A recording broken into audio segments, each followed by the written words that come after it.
Hey folks, we're here at TaylorMade HQ in the Kingdom. I got a special treat for you today. The Kingdom manager and putting expert, Arrow. Arrow, can you tell us a little bit about yourself? I am one of the fitters, master fitters here.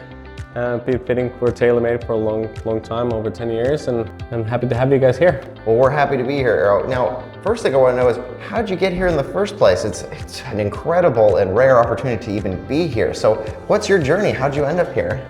I was formerly a professional snowboarder for a long time, and that got me to the United States 20-something years ago, and transferred from snowboarding. I always played golf as an amateur. Went through the teaching route, PGA professional for a long time, and I was always fitting golf clubs and started fitting tour players, senior tour players and LPGA tour players, and worked my way up to the Kingdom. Wow, I mean, what an incredible journey. That is truly an amazing feat, seriously. Now, you know, one thing I know our audience is always very curious about, you know, what does the putter fitting process look like? You know, I mean, we're in this extremely sophisticated facility here, and there's, I'm sure, a lot of different ways we can analyze it. Can you walk us through, like, what's the thought process go through your head? Yeah, I mean, every fit, whether it's a tour player or just an amateur golfer, or, you know, whether it's a high skill player or really beginner golfer, the process is the same. We use Gear System, which is a 3D motion capture, and then we have Quintic, which is basically a launch monitor for putting. We can utilize those two here. In the fitting scenario, we keep everything is controlled. We try to hit straight putts because obviously out on the field, every putt is different and we can't really. So here we try to do everything very controlled, to understanding how you aim the putter and how you're returning where you started from. We can adjust loft, lie, length, and how that affects the player in front of you. Oh my God, well, there's so much to it. I mean, it's incredible. So can you also give us a tip too that I know our fitters out there are going to want to know? For those who maybe, you know, aren't blessed with this beautiful technology, you know, what would be some of the things like that any fitter could do to help improve the fitting process for a putter? Obviously, the player in front of you is the main focus. Understanding where their misses are and what they struggle with. Obviously, we have very different types of necks and neck styles and how they affect the rotation of the putter. Example here, small slant has a little bit of toe hang. This is position we putt from. So more toe hang you have, it's harder it is to close. So that player who's maybe pulls the putt slot often, that's their misses on the left-hand side for right-hand player. Something like this to slow down that rotation would be great. Or the face balance putter, but the right miss is harder to, you know, the player that struggles with the close in the face. So this one automatically wants to help the close in the face. Obviously we have our TP line blades kind of standard, but I always talk about what the benefits of going into a mallet putter. You know, dead center hits are stable, but off center hits, you start seeing the face starts wobbling and changing directions. But when we go a little bit bigger spider, loaded with technology, like a surrounding weighting, so we can hit this basically anywhere on the face and stays very stable. Much more forgiving. Absolutely.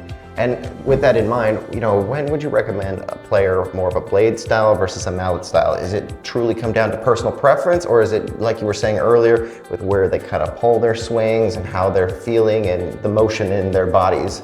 Yeah, I mean, I always go it's obviously proven on PGA Tour, whether it's Rory or Scotty or Nelly or DJ or Jason Day. I mean, they truly are playing and putting the greatest with their spiders.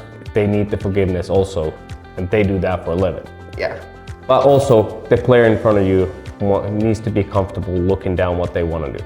Blade obviously gives you a little bit more feedback. It's a smaller package, a little bit more feedback to your fingers, and if you're that field player, I'm okay with it. Okay. But the truth is definitely in the tour players and how many are successful with the spider. Exactly. And then can you give a little bit more insight on the different bends in the necks? And again, how would someone, you know, who maybe doesn't have all the greatest and latest technology and just needs to kind of feel something out and fit it on site in a store, like what would be maybe some of the considerations they'd want to look into? Yeah, I mean, just rolling putts. Obviously, like if we have a straight putt, understanding, okay, let's create the scenario. You have a straight putt. Let's see where you're missing. Have them hit 2 or 3 putts and see where that miss is.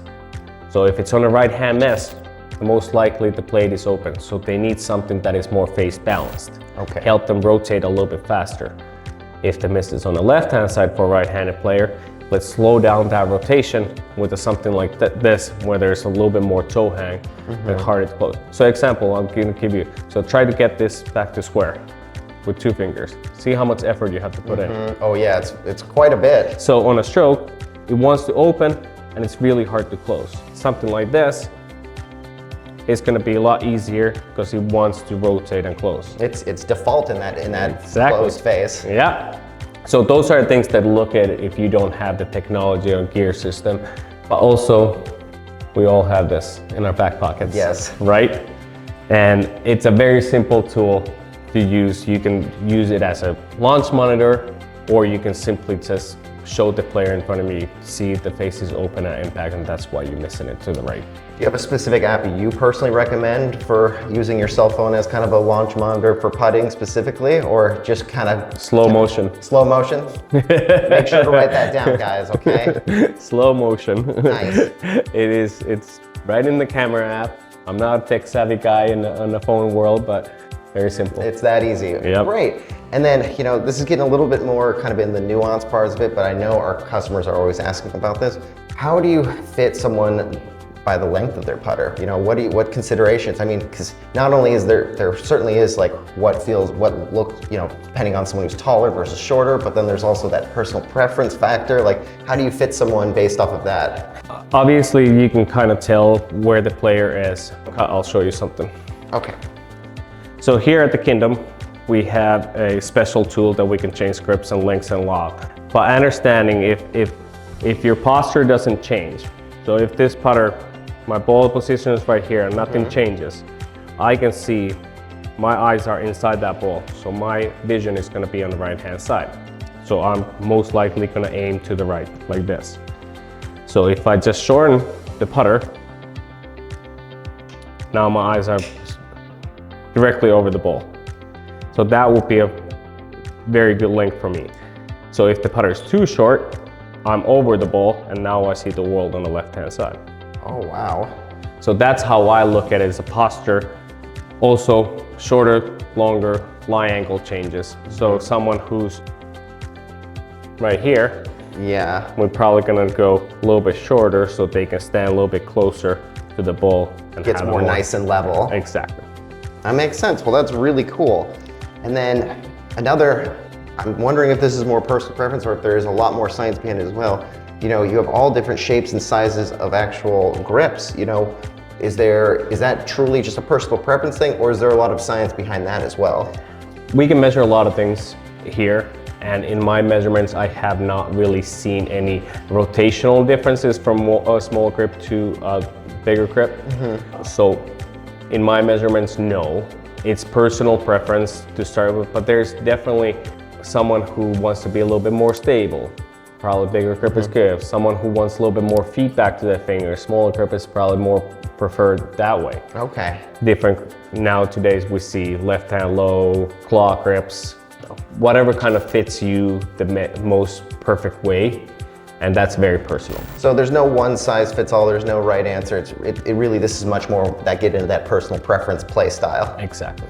Now, one thing I know me and my colleague are both very curious about, being the manager of the Kingdom, you've probably seen a lot of interesting things here.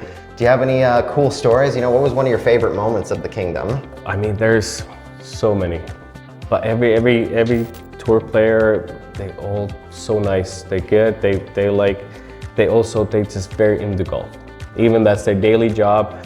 Tommy Fleetwood was here a few months ago, and he was waiting behind the door, knocking 6 a.m. Wow. Can I get in? Oh my God, I love it. And it's one of those things, and he walks in here with his gym shorts and starts putting. And he was here, the first one in, last one out, and just the nicest person you can meet. I mean, there all these things. Tiger coming here with Charlie, and wow, and they chipping balls, and Tiger doing Tiger things with Charlie, like just messing around with him, and it's very cool to see. That's really cool. And this might be a little controversial, but who's your favorite tour player? I mean, they all so cool. But I mean, I don't think there's favorite. They all so nice. And you know, if Tommy would come in, he would probably come in here and say hi to you guys and talk and ask about the weather in Seattle. I love it. So they're even though they're gods on the course, they're still human at the end of the day. Oh yeah. Oh, that's so cool. Now, can we get a little bit more insight on, because I mean, we really are in a special experience here. Can you walk us through the technology of the putting bay here, the putting performance center on a whole? I mean, I see we have this rectangle here. I'm guessing this can be adjusted. Can you show us a little something on that? So yes, we can move this. We often don't move this putting surface just because everything is controlled environment in the fitting scenario. By example, if we have, you know, tour player that wants to check their aims, or they struggle with left to right or right to left, here we can accurately measure. Let's just say we put 2 degrees of slope on this and see where they aim, why that's happening. It's more about, I guess, more teaching moment versus fitting moment. It's more like a laboratory in here. Exactly. Very cool.